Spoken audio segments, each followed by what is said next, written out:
De suspendre le procès, il annoncera d'ailleurs sa décision à 9h30. Les plaignantes, elles, n'attendent qu'une chose, les explications de Jean-Claude Masse. Clémence Perron. Elles sont venues des 4 coins de la France dans l'espoir d'obtenir des réponses. Mais cette première journée d'audience leur laisse un goût amer. C'est vrai que c'est éprouvant, c'est fatigant, nerveusement, il y a des rebondissements sans arrêt et tous ces problèmes techniques, nous on n'y est pas habitués. Des problèmes techniques, autrement dit des incidents de procédure, questions de constitutionnalité, demandes de nullité se sont invités au procès dès son ouverture.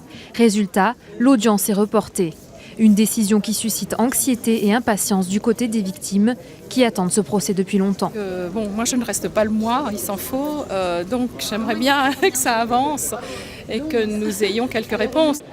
De son côté, l'avocat de la partie civile se veut confiant et rassurant. C'est compliqué pour elles, mais déjà d'avoir fait le pas de venir. Elles n'ont pas quitté la salle d'ailleurs, elles sont restées tout le long des débats.